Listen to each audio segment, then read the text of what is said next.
Bailey, we've been playing your song. I want to do this first before we just talk amongst ourselves here. You have this new song with Luke Combs. I don't know, how'd this come together? Did you make the call? Yes. So I got the demo of the song, and then the first time I heard it, I thought, man, Luke Combs would crush this. But at the time, I hadn't really met him yet, and I didn't have his number. So I was like, well, I can't just get his number from somebody and then text him. So he invited me to play the concert for Carolina with him, and then I met him, and then we kind of became, I would say we became buddies that day. Like, it was like a connection. And then we sang on stage, and it was sick, and the whole show went great. And then he gave me his number. So then I was still a little nervous to send it to him because I was like, okay, is this the song? Like, do you really love it that much? So I kept listening to the song and listening, and then I was like, one day I was like, dude, I'm sending it. Just, You nervous to send that text? oh yeah. So I sent him the text. I was like, hey man,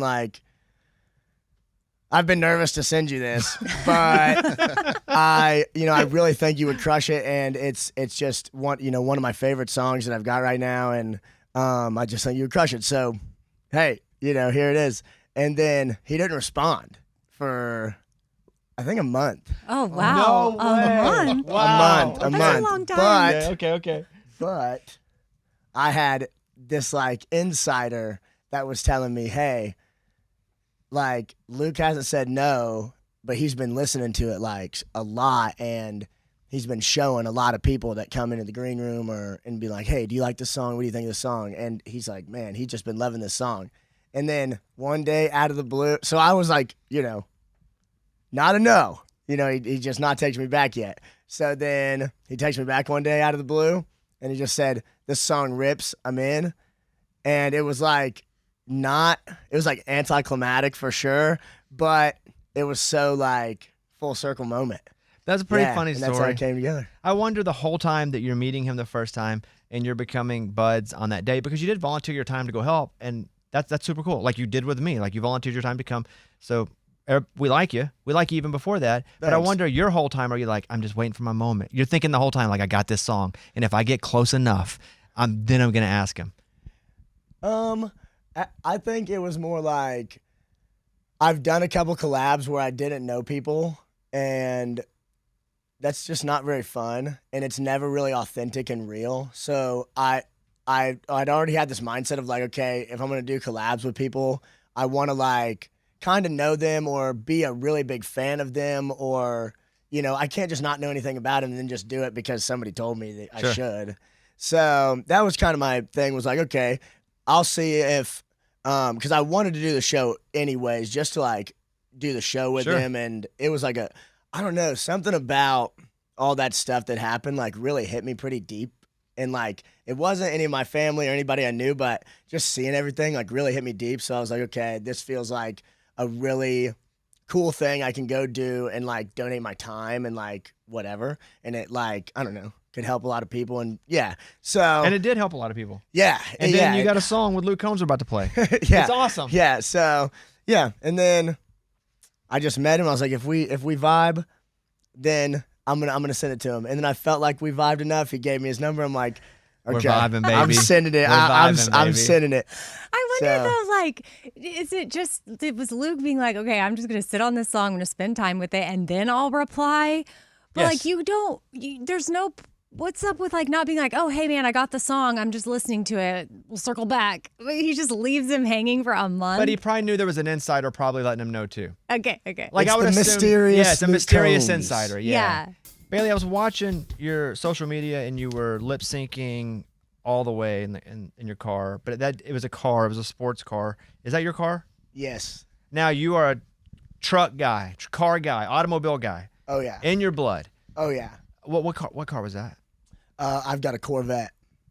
Okay, so I don't know anything about cars. Is that is it super? I know what a Corvette is, but why'd you pick that car? Is it souped up or something cool? So I would say I bought a Corvette. The first reason being my grandpa kind of instilled in me just GM, and that's what we drive, and that's just all I've drove. I had a Ford one time, and I was just Just not for me. You feel like a traitor to your grandpa? Yeah, honestly. Yeah. And, he's not here anymore, so it just feels like, okay, I have to be GM.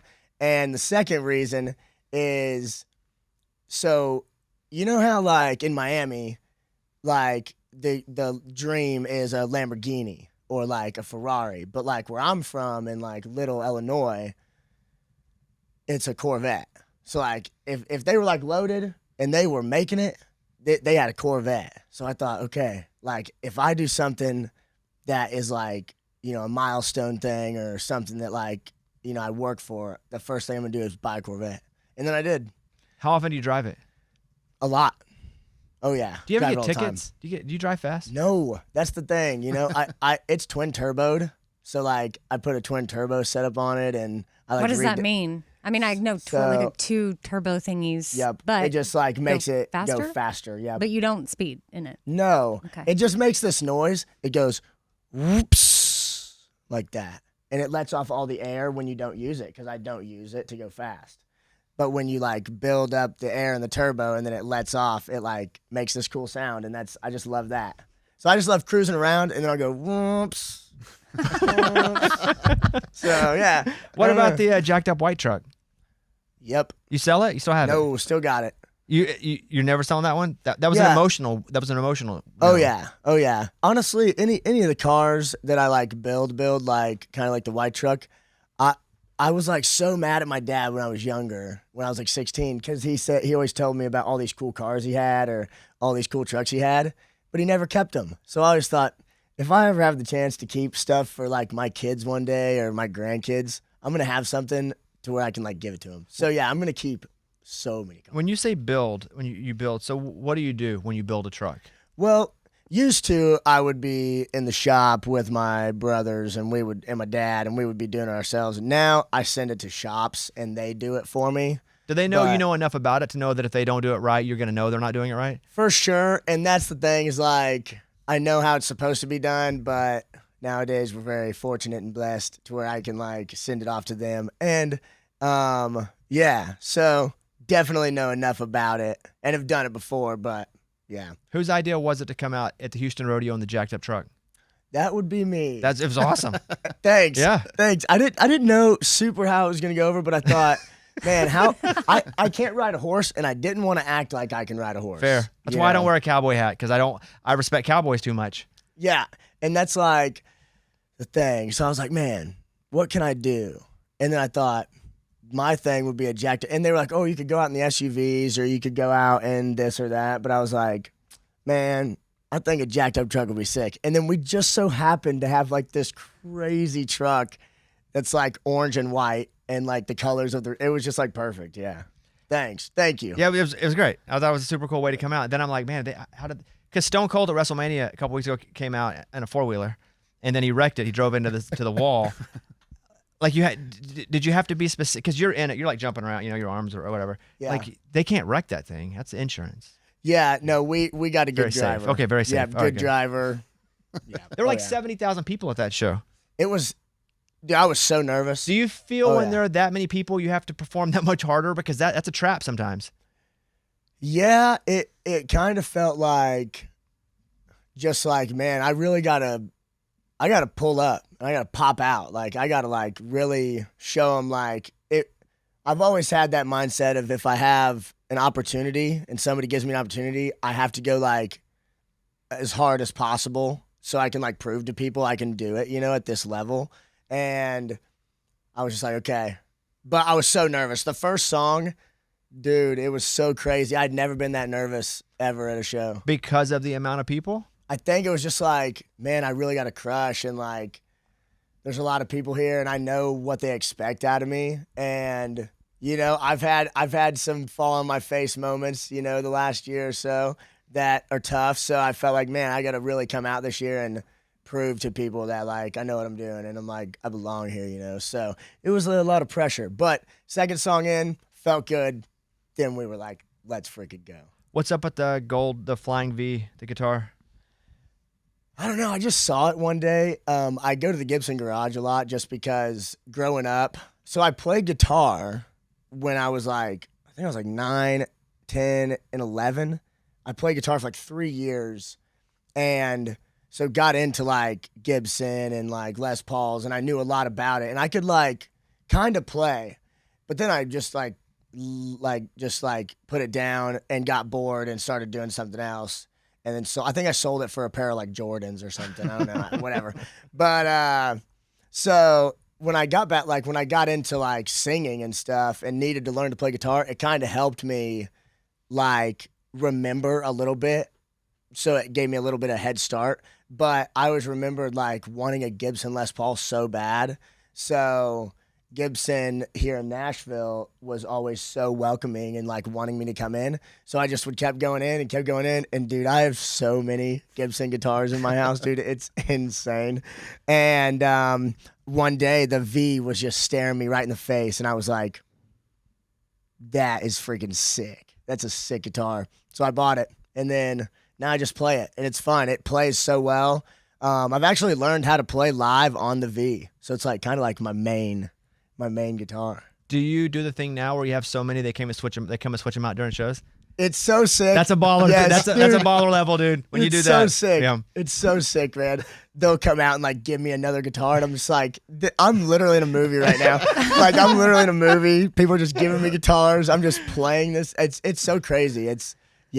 Oh yeah, it's awesome. 2 jobs before you got into music. What were they? So when I was like 13, my grandpa hired me at the family dealership in town called Speedy's Used Cars. And I was like pulling weeds at first out of the driveway. That was like my first job. And then he let me start detailing cars and doing that. And he taught me how to detail cars. And I did that till I was like 16. And then when I turned 16, they wanted me to go get a different job. So I went and worked at this meat. It was called Mike's Meat Market, but then that's what it was my whole life. And they would like process deer during deer season, and then they had like a deli and like steaks and pork chops and stuff, and then they had like a grocery store, small town stuff. You know what I'm saying? So then it got turned into Salt and Strings Butchery by one of my brother's best friends that like growing up. So then he hired me because my brother called him and was like, hey, Bailey needs a job, and, you know, will you hire him? And he was like, yeah, I'll hire him. So then I worked there. Doing what? Man, a lot of stuff. Like, at first I was cleanup boy. So I would clean up in the back, like, in the meat. You know, they had, like, the big grinder, and then they had, like, where they would make, like, sausages and whatever, and, like... So you cleaned up So I after cleaned up they after made them, yeah. So like all day, then I go up and clean up. During the day, I was usually in the freezer, like organizing stuff, or like up in the deli. It was like I did everything. I was You're a like a caterer utility guy. sometimes. Yeah. Yeah, just utility, everything, whatever they needed. Did you sometimes learn a lot I was about like meat? skinning deer and Yeah. cutting deer up and doing that stuff. And How long were you there? Yep. I think 3 years, 2 years, 2.5 years. And then what'd you do after that? And then, so 2018 is when I quit doing that because I graduated and got offered like a job in West Virginia to go build this new pipeline.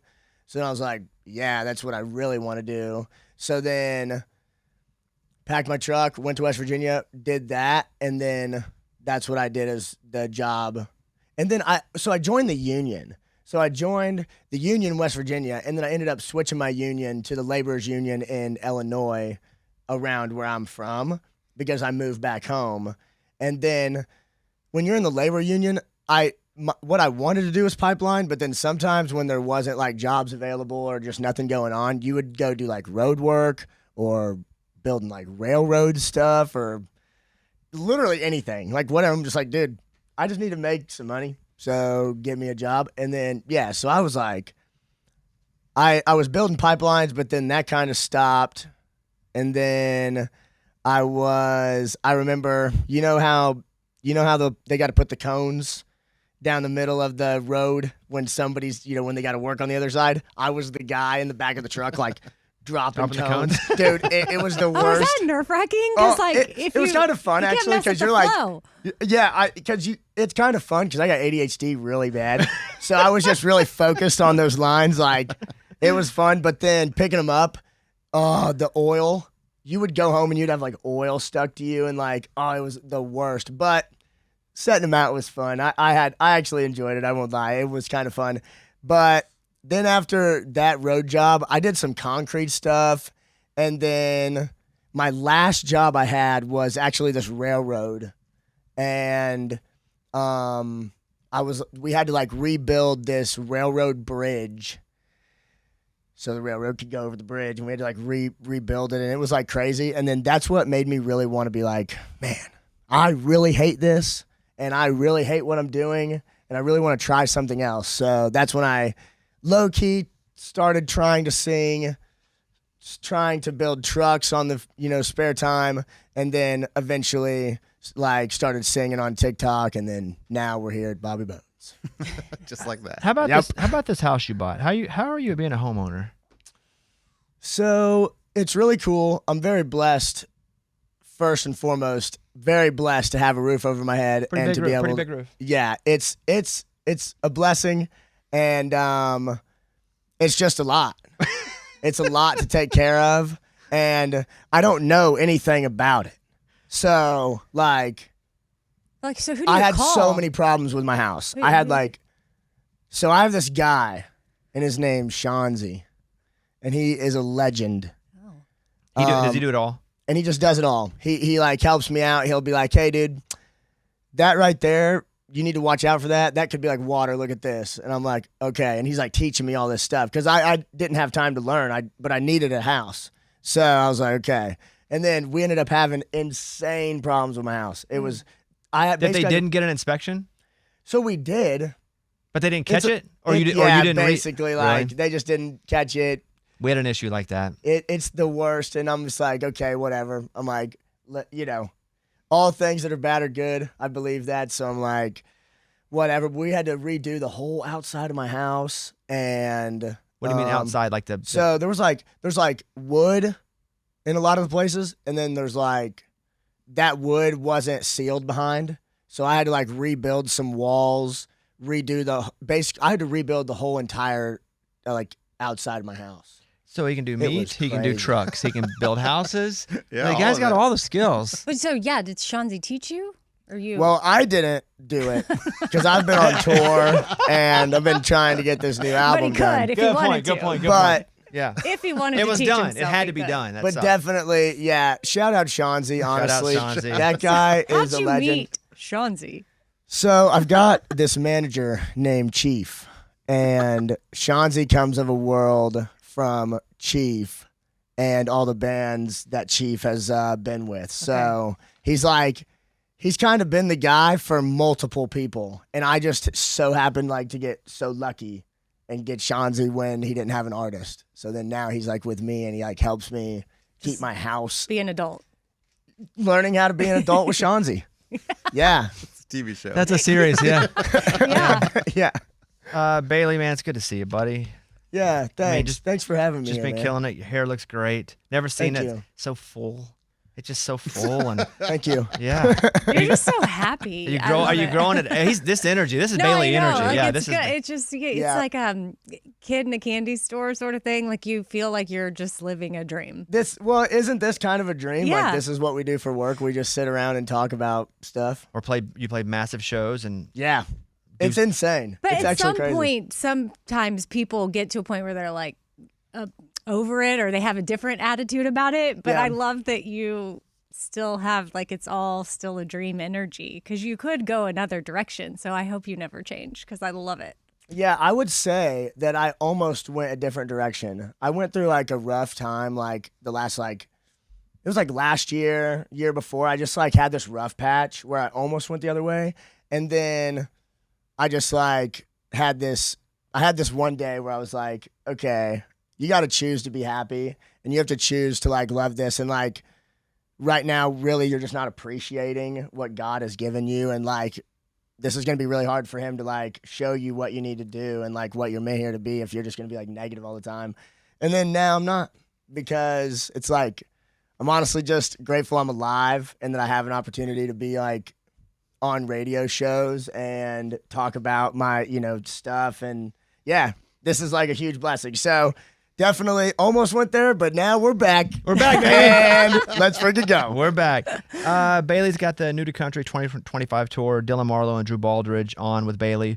You can go to BaileyZimmermanmusic.com, and dates all the way until what's 9? January, February, March, April, May, June, July, August, September, all the way to mid-September. Do you do your fingers for months like I just did?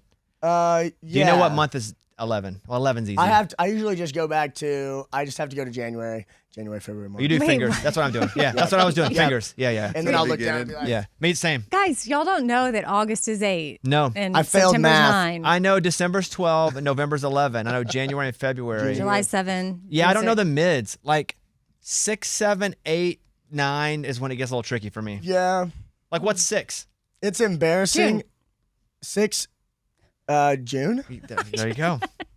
Yeah. I you saw me use my fingers. I struggle with Yeah. months. Yeah. Yeah. I don't know months or any year anything happened. It's embarrassing because it's so easy and it's only 12. But then I think we just make it super complicated when we like try to get in there and do this math. Yeah. Normally Sometimes stuff's it's really tough. difficult for me, but that one I can get, so I'm really proud of myself right Nice now. job, Amy. Yeah. Nice job. Great Yeah. job. So we have the leaderboard behind Bailey in the all-time Bop It Challenge. John Party at number 1 with 25. Dirk Bentley at 18. Matt Carney at 16. And Kip Moore with 9. It's a quick day for Kip. You feeling good, Bailey? You're locked in over there. I'm getting locked in right now. He's doing his shoulders like they're getting rubbed, but there's nobody behind him. Okay, so he has the Bop It in his hand, and 25 is the record. Are you ready? Yes. Guys ready? Ready. Bailey Zimmerman trying to break the Bop It record. Go ahead, Bailey. Bop it. Twist it. Pull it. Pull it. Bop it. Bop it. Twist it. Bop it. Twist it. Pull it. Twist it. Twist it. Twist it. Bop it. Bop it. Pull it. Bop it. Twist it. Twist it. Bop it. Bop it. Bop it. Pull it. Twist it. Bop it. Bop it. Pull it. Pull it. Twist it. Bop it. Twist it. Pull it. Twist it. Bop it. Twist it. Pull it. Twist it. Bop it. Twist it. Bop it. Pull it. Twist it. Pull it. Bop it. Pull it. Bop it. Pull it. Pull it. Twist it. Twist it. Pull it. Twist it. Pull it. Bop it. Pull it. Twist it. Pull it. Bop it. Pull it. Pull it. Bop it. Pull it. Yeah! Oh! So close. Score 61. 61! Let's go. Wow! Oh my gosh! Flip that mic up. Oh, my heart I right feel like now we're talking to is Tom Brady right racing. now. Wow, how do Oh you my feel, gosh. Bailey? Wow. First way through, I was struggling. My heart was racing. Still, my heart is racing right now. But then, calm down for a second because I locked into the groove. But then sometimes, if you're not on time with the pull it, it'll mess your groove up. Then you got to lock back in. And I thought I was still going to go, but then, Oh my God. not fast 61. enough. That's amazing. More than doubled John Party, the Wow. leader. Our new leader, Locked Bailey in. Zimmerman, 61 Thank you. on Bop It. Thank There you. he is. Wow. Thank you. Bailey, great to see you, buddy. Congratulations. You guys go watch Bailey, Dylan Marlowe, Drew Baldridge. That is a stack show. BaileyZimmermanmusic.com. He'll be with us tomorrow night, Moody Center in Austin, Texas for iHeart Country Festival. Watch on Hulu or get tickets at Ticketmaster.com. We love you, buddy, and we will see you tomorrow night. Hey, All right, thank there he you is. for having Bailey me. Zimmerman, everybody. Oh. It's about